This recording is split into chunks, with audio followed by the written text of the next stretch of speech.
Teiciens dārgiem kolēģiem no Rīgas, ar jums kopā Ļevsuru Silos skoloties no Juglas vidusskolas.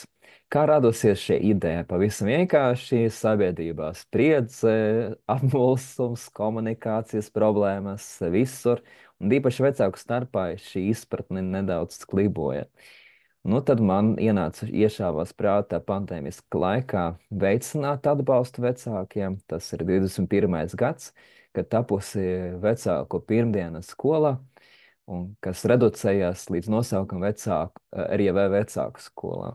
Tas tiltiņš vienmēr ir vajadzīgs starp vecāku, vecākiem bērniem un skolu, lai būtu labāk šis pedagoģiski psiholoģisks atbalsts, un tas bija tā kā viens no galvenajiem mērķiem - veicināt skolu kā mācīšanas organizāciju, kur mācās ne tikai bērni, bet arī pieaugušie, ne tikai pedagogi, bet arī paši vecāki iesaistās ciešāk un sadarbojas ar skolu.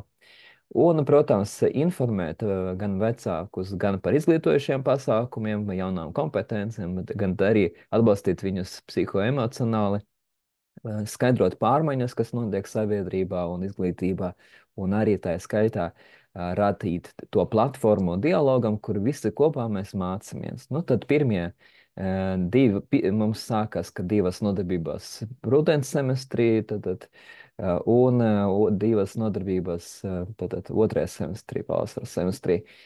Un pirmās nodarbības tāds aizrāviens ar emocionālo, psiholoģisku atbalstu, kas ir emocionāla inteliģence, kā runāt cieņpilni ar bērniem par pārmaiņām, kas notiek sabiedrība un izglītība. Pēc tam šīs pārmaiņas mēs skaidrojam, kas notiek izglītība, kas jaunās kompetenci pieeja, kas ir vērtēšana formatīva. Tad mēs aizgājām līdz tam, ko darīt, kad nezini, ko darīt. Mēs pieaicinājām ekspertu no Uzvedība LV.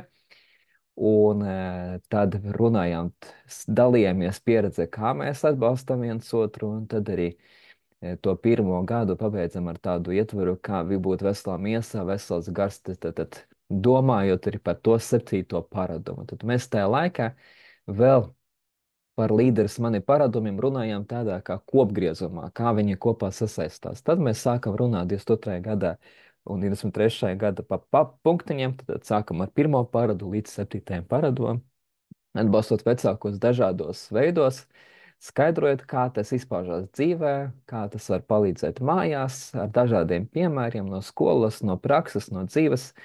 Un tajā 22. un 23. gadā man pievienojas burvīgās kolēģis Salla un Lūcija, ar kurām kopā mēs arī ģenerējam šīs idejas, tad skenējam aktuālo sabiedrībās, ko vajadzētu risināt, palīdzēt vecākiem, tādēļ proaktīvi rīkojoties un arī iesaistot visus šajā komunikācijas tiltā un dialogā. Tālūk, kaut kādi ieraksti ir saglabājušies, jūs varat noskatīties, arī mūsu skolas mājaslapā ir pieejamas saites un atziņas, noteikti izmantojot savām idejām, un es par to, lai visi mācītos. Skolā nebeidzas ar skolas solu, bet turpinās, un man par to ir prieks. Paldies!